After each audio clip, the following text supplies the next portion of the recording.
Hello my dear students. तो कैसे हैं आप लोग। मैं आशा करता हूं कि आप एकदम मस्त होंगे, स्वस्थ होंगे और अच्छे से अपनी स्टडी को एंजॉय कर रहे होंगे। प्यारे बच्चों, आप अपना पूरा फोकस पूरे ध्यान से अपने स्टडी में लगे होंगे, अपने बोर्ड एग्जाम का तैयारी पूरे जोरों शोर से कर रहे होंगे बच्चों। प्यारे बच्चों, आपका जो ये वीडियो बन रहा है आपका साइंस से रिलेटेड यह वीडियो है। इससे पहले मैंने आपको एक वीडियो दिया था जिसमें मैंने आपको बीएससी दिया था, बिहार बोर्ड का एग्जाम पैटर्न में है। उन सारे केसेस को मैंने आपको समझाया था, कौन क्वेश्चन कहां से आते हैं। उन सारे केसेस को मैंने आपको फर्स्ट वीडियो में कवर किया है। यह आपका एनसीईआरटी के फर्स्ट चैप्टर रासायनिक अभिक्रिया एवं समीकरण का फर्स्ट पार्ट है। इसके कई पार्ट बनेंगे बच्चों, आपको सारे पार्ट को जो है कि कवर करना है और ध्यान से पढ़ना है बच्चों।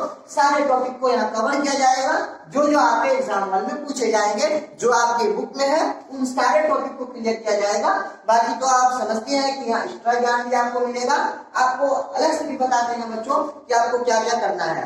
तो मैं अभी बोल रहा था कि विज्ञान का टॉपिक मैं अभी यहाँ कवर करने वाला हूँ। तो प्यारे बच्चों, आपका जो फर्स्ट क्लास है विज्ञान का है और ये चैप्टर स्टार्ट हो रहा है, तो पहले आपको पता होना चाहिए कि विज्ञान होता क्या है। प्यारे बच्चों, अगर आपको कोई इसका डेफिनेशन पूछ ले कि विज्ञान होता क्या है, तो आप बोल दोगे साधारण शब्दों में कि किसी भी विषय हो, कोई सा भी विषय हो, उसके ही हम क्रमबद्ध ज्ञान को विज्ञान बोल देंगे। समझे बच्चों। तो आपको बोलना है किसी भी विषय के क्रमबद्ध ज्ञान को हम विज्ञान कहते हैं। यह आपका विज्ञान का टॉपिक क्लियर हुआ। तो यार बच्चों, अभी आपका चल रहा है केमिस्ट्री, आपका रासायनिक शास्त्र बच्चों। तो यहाँ भी लिखा गया इसका फर्स्ट टॉपिक रासायनिक शास्त्र था कि रासायनिक अभिक्रिया कहते किसने है, इसका परिभाषा यहाँ लिखा गया बच्चों। आइए मैं इसे आपको एग्जांपल के थ्रू कवर करके समझाऊंगा। पहले एक बार मैं इसे पढ़ देता हूँ खुद से बच्चों। यहाँ लिखा गया है कि जब कोई पदार्थ पदार्थ करने का मतलब बच्चों मैं अभी आपको समझाऊंगा। पहले एक बार इसे आप कवर कर लीजिए, पूरा बढ़िया से पढ़ लीजिए कि जब कोई पदार्थ, ध्यान रखना बच्चों की पदार्थ का टॉपिक अभी बाकी होता क्या है। जब कोई पदार्थ अकेले ही या किसी अन्य पदार्थ के साथ क्रिया करके भिन्न गुण वाले नए पदार्थों का निर्माण करता है, तब वह प्रक्रिया जो है कि रासायनिक अभिक्रिया कहलाता है। मैंने बोला था कि पदार्थ का मतलब क्या होता है, ये आपको कम समझ में आया होगा। आइए मैं इससे आपको बताता हूँ पदार्थ होता क्या है। प्यारे बच्चों, आप 9th क्लास में स्टडी किए होंगे। पदार्थ उसे कहते हैं जिसका कुछ भार हो, कुछ द्रव्यमान हो, कुछ आयतन हो, उसका जो है उसे हम पदार्थ बोलेंगे बच्चों। इसका सिंपल डेफिनेशन हुआ।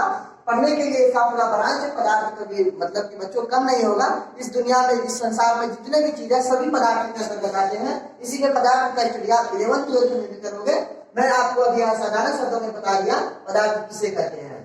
मैं अभी आप जो है कि आपको एग्जाम्पल के थ्रू भी समझाने वाला हूँ कि एग्जाम्पल के कहने का मतलब क्या हुआ रासायनिक अभिक्रिया के। मैंने बोला कि जब कोई पदार्थ में बच्चों, आइए मैं आपको एग्जाम्पल के थ्रू समझाता हूँ कि जब कोई पदार्थ में जो आप जो है जब इसका रिएक्शन आप कॉपर सल्फेट के साथ करा दोगे तो ये बन के तैयार होगा zinc sulphate Zn2SO4 plus Cu। ये तो बन के तैयार हुआ बच्चों Zn2SO4 प्लस Cu। इसके कहने का मतलब ये था कि जब कोई पदार्थ मैंने बोला कि संसार में सारी वस्तु पदार्थ है, तो यहाँ जिंक है। जिंक जब कोई पदार्थ अकेले भी रिएक्शन होता है बच्चों। ये आपको अगला जब टॉपिक स्टार्ट होगा आपका जो है कि इससे आगे वाला जब रासायनिक अभिक्रिया के आप प्रकार पढ़ेंगे वहां में आपको पता होगा कि जो है रासायनिक अभिक्रिया के कितने प्रकार होते हैं। उन सारे प्रकार को वहां आपको समझाऊंगा। आपको ये समझना है कि जब कोई पदार्थ यहाँ पे जिंक अकेले भी रिएक्शन होता है। मैं आपको बोला हूँ कि आप घटन अभिक्रिया जब होगा वहां पे जो है कि वो सिंगल रिएक्शन होता है बच्चों। घटन अभिक्रिया में वो आपको अगले टॉपिक में क्लियर होगा। जब कोई पदार्थ में जिंक आया अकेले यहाँ भी नहीं है, यहाँ डबल होगा या किसी अन्य, इसके कहने का मतलब है अकेले भी होगा या किसी अन्य पदार्थ के साथ क्रिया करेगा और भिन्न गुण होगा। जो इसका पहला गुण होगा फिर के बायां साइड का जो फर्स्ट वाला गुण होगा, जब ये अपने अवस्था में होगा और जब ये बन के तैयार होगा वो गुण दोनों एक दूसरे से डिफरेंस होंगे बच्चों। इनके कहने का मतलब ये हुआ करके भिन्न गुण वाले नए पदार्थों का निर्माण करता है, तब वह प्रक्रिया जो है कि रासायनिक अभिक्रिया कहलाता है। और ये रासायनिक अभिक्रिया कहलाएगा क्योंकि ये नए पदार्थों का निर्माण क्या है और ये रासायनिक अभिक्रिया परफेक्ट रासायनिक अभिक्रिया है। यह आपको मैंने एग्जाम्पल के थ्रू कवर किया। अब इसके अगला टॉपिक बच्चों आपको, प्यारे बच्चों, हम अभी वीडियो में कवर कर रहे थे इस 3 टॉपिक को। इससे मैंने अभी आपको पहला टॉपिक को क्लियर किया इसमें और सेकंड टॉपिक पे था बच्चों। आइए हम उसे क्लियर करते हैं कि रासायनिक समीकरण किसे कहते हैं। इसका बच्चों यहाँ परिभाषा लिखा गया है कि किसी भी रासायनिक अभिक्रिया को संकेतों अथवा सूत्रों की सहायता से व्यक्त किया जाना ही रासायनिक समीकरण कहलाता है। मेरे बच्चों मैंने पढ़ दिया, आपको इसे थोड़ा बहुत समझे भी होंगे, मैं आपसे आशा करता हूँ। आइए मैं आपको एग्जाम्पल के थ्रू से समझाने का प्रयास करता हूँ।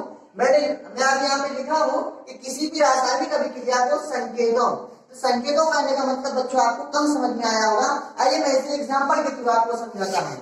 संकेतों कहने का मतलब बच्चों आप जो परमाणु संख्या होती है बच्चों, एक से लेकर मैंने आपको बोला था कि 30 तक आपको याद होना चाहिए पहले, तभी आपको संकेतों का मतलब समझ में आएगा।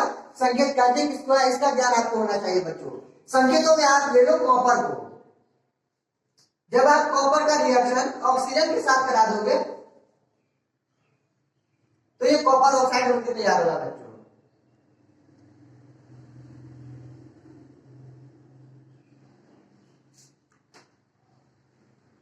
कॉपर ऑक्साइड बनकर तैयार होगा बच्चों। और मैं अभी समझाने का प्रयास कर रहा था कि संकेतों, संकेतों कहने का मतलब बच्चों यही संकेत जो है कॉपर को हम किस संकेत के, किस सिंबल के थ्रू दिखाएंगे उसी को हम बोल देते हैं संकेतों अथवा सूत्रों। जो बोला बच्चों मैंने, तो ऑक्सीजन का जो है कि संकेत होता है बच्चों, ओ से हम ऑक्सीजन को दर्शाते हैं। और सूत्रों कहने का मतलब बच्चों इसके नीचे परमाणु लग गया है जिसे यहाँ O2 लिखा गया है, इसलिए हम इसको बोल देंगे सूत्रों। बन के तैयार होगा बच्चों CuO2, ये हो गया CuO, कॉपर ऑक्साइड होगा बच्चों। सॉरी ये 2 लिखा चला गया था यहाँ पे।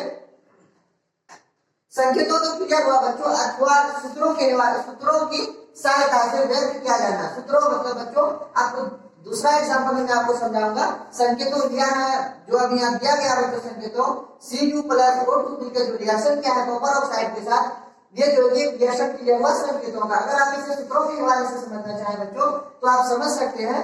जब आप कैल्शियम का रिएक्शन कार्बोनेट के साथ करा दोगे बच्चों तो ये आपको CaCO3 बन जाएगा बच्चों। ये आपका वीडियाई क्वेश्चन है बच्चों। ये जो आप देख रहे हो रासायनिक जो सूत्र बनाइए जो है कि ये खड़िया बोलते हैं, जिसे हम चौक बोलते हैं बच्चों, संगमरमर बोलते हैं, और भी क्या क्या नाम है इसका, वो जो है कि बनके तैयार हुआ बच्चों। इसीलिए ये एग्जांपल जो अभी हम दिए हैं, ये आपका जो बनके तैयार हुआ सूत्र, ये भी काफी इंपोर्टेंट है। मेरा समझाने का ये था मकसद कि अथवा सूत्रों, तो सूत्रों मैंने याद किया था अभी, कार्बोनेट ये एक सूत्र हुआ बच्चों, और ये Ca जो है ये एक सिंबल है। ये उदाहरण जो है कि बच्चों एकदम परफेक्ट बता है आपको रासायनिक समीकरण को समझाने के लिए। तो मैं आशा करता हूं कि आप रासायनिक समीकरण भी समझ गए होंगे बच्चों। आइए अब हमको बताते हैं अब आपको कि द्रव्यमान संरक्षण का नियम। प्यारे बच्चों आपके अगला टॉपिक है इसमें, आपके एनसीईआरटी बुक में द्रव्यमान संरक्षण का नियम ये कहता क्या है, आइए मैं आपको समझाता हूँ एकदम सिंपल वे में बच्चों।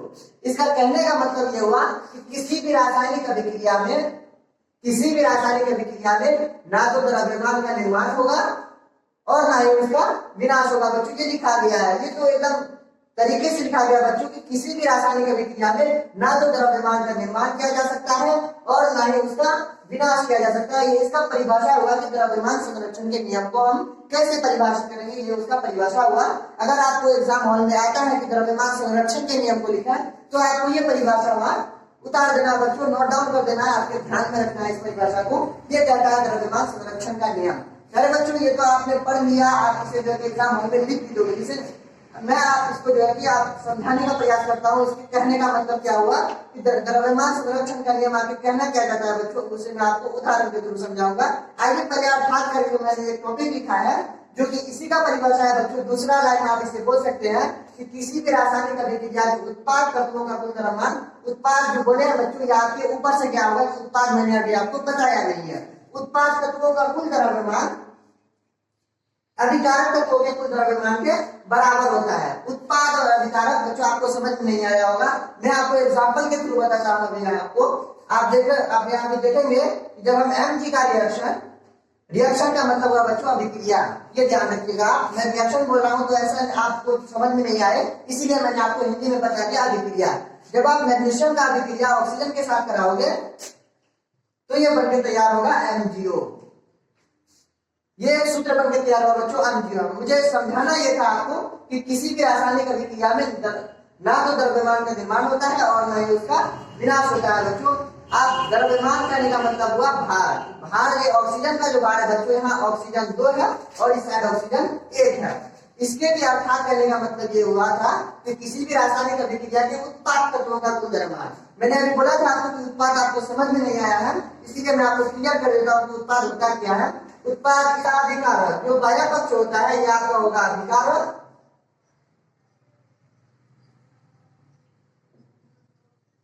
और ये हो जाएगा बच्चों आपका उत्पाद। आपको अगर इसकी परिभाषा चाहिए, अगर आपको एग्जाम में आता है उत्पाद और अधिकारक में अंतर स्पष्ट करें, तो आप इसमें कर सकते हैं कि रासायनिक अभिक्रिया के बाएं और जो जितने भी तत्व होते हैं वो सभी अधिकारक के अंदर आते हैं, और जो रासायनिक अभिक्रिया का दाएं पक्ष होता है वो सभी उत्पाद के अंतर्गत आते हैं। बच्चों ये आपको ध्यान रखना है हमेशा।